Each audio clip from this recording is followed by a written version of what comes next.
ప్రపంచంలో అత్యంత costly would ఇది మరెక్కడా దొరకదు. కేవలం ఏపీలోని శేషాచలం అడవుల్లోనే దొరుకుతుంది. అదే ఎర్రచందనం.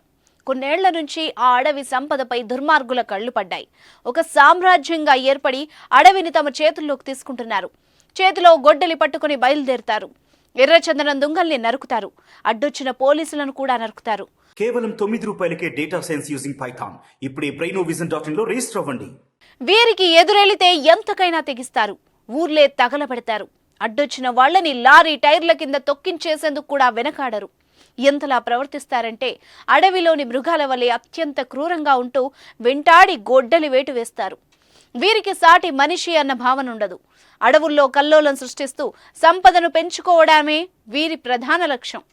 ఒక్క మాటలో చెప్పాలంటే తల్లిదండ్రులు అడ్డు వచ్చినా కానీ విడిచిపెట్టరు. తాజాగా అన్నమయ్య జిల్లాలో తనిఖీలు నిర్వహిస్తున్న టాస్క్ ఫోర్స్ కానిస్టేబుల్ గణేష్ పై స్మగ్లర్స్ కారు ఎక్కించి చంపిన ఘటన ప్రస్తుతం తీవ్ర కలకలం రేపుతోంది.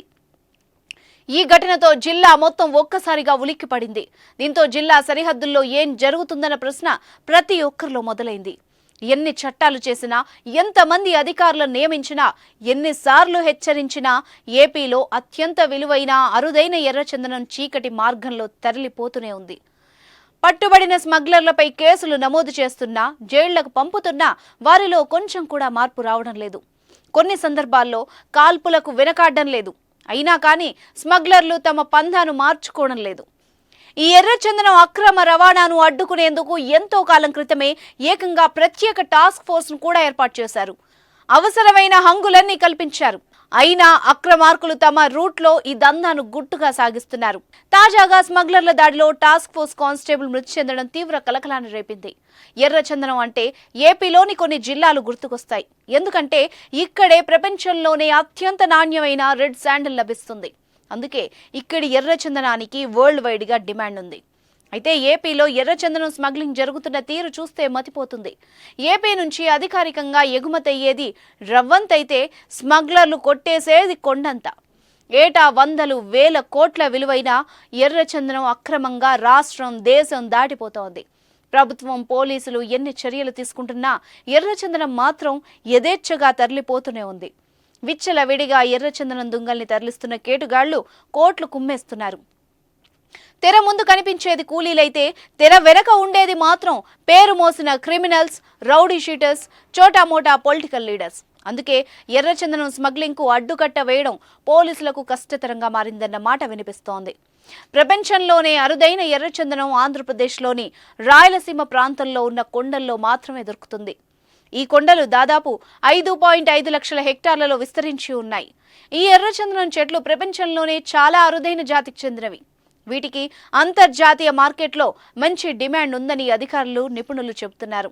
చిత్తూరు, నెల్లూరు, కడప, కర్నూలు జిల్లాల్లో విస్తరించిన శేషాచలం, వెలుగొండ, పాలకొండ, లక్కమల, నల్లమల అడవులు తూర్పు కనుమల్లో ఉన్నాయి. వీటిల్లో ఎక్కువగా శేషాచలం, వెలుగొండల్లో మాత్రమే ఎర్రచందనం అధికంగా పెరుగుతుంది. ప్రధానంగా శేషాచలం కొండల్లో పెరిగే ఎర్రచందనంలో ఎక్కువ క్వాలిటీ ఉండడంతో దానికి అంతర్జాతీయ మార్కెట్లో మంచి డిమాండ్ ఉంది. విదేశాల్లో ఉన్న డిమాండ్ను క్యాష్ చేసుకోవడానికి స్మగ్లర్లు అనేక మార్గాల్లో ఎర్రచందనాన్ని అక్రమంగా తరలిస్తున్నారు. చైనా, జపాన్లలో వంటింట్లో వాడే పాత్రలు, గిన్నెలు కూడా ఎర్రచందనంతో చేసిన వాడుతూ ఉంటారు.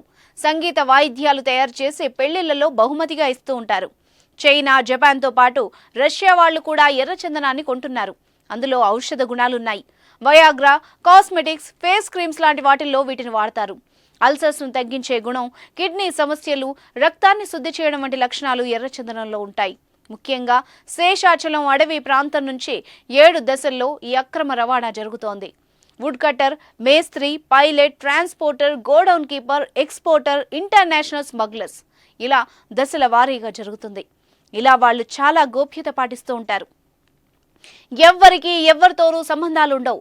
మోస్ట్ వాంటెడ్ క్రిమినల్ వీరప్పన్ చనిపోయిన తర్వాత వేలూరు, కాట్పాడి, జవాదిమలై కొండల్లో ఉన్న స్మగ్లర్లంతా శేషాచలం కొండల్లోకి వచ్చి స్మగ్లింగ్ కు పాల్పడుతున్నారని అధికారుల అంచనా. అయితే వాళ్లు దేనికి భయపడరు. పగలు రాత్రి తేడా లేకుండా దుంగల్ని తరలిస్తూ ఉంటారు. ఎన్ని రకాలుగా మార్చాలని చూసినా వాళ్లు మారరు. షార్ప్ వెపన్స్ వాడుతూ ఉంటారు. ఎంత దూరమైనా దుంగల్ని తీసుకుని వెళ్లగలరు. కొండలు కోనల్లో నడవడానికి వాళ్లకు ఎలాంటి ఇబ్బంది ఉండదు. వాళ్ళని పట్టుకోవడం ఫారెస్ట్ అధికారులకు కూడా కష్టమే. అధికారులపైనే దాడులు చేసిన చరిత్ర వాళ్లకుంది. విదేశాలకు తరలిపోకుండా ఎర్రచందనం అక్రమ రవాణాకు అడ్డుకట్ట వేసేందుకు రాష్ట్ర ప్రభుత్వం యాంటీ స్మగ్లర్స్ టాస్క్ ఫోర్స్ ఏర్పాటు చేసింది.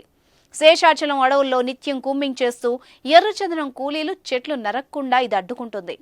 ఎర్రచందనం స్మగ్లర్లు కొందరు కీలకమైన వ్యక్తుల డైరెక్షన్లో నడుస్తారు. అటవీ ప్రాంతంలో ఉన్న చెక్ పోస్టులు దాటించి ఎగుమతులు చేస్తూ ఉంటారు. ఈ మొత్తం వ్యవహారంలో అసలు వాళ్లు బాగానే ఉన్నా కింది స్థాయి కూలీలే నలిగిపోతూ ఉంటారు.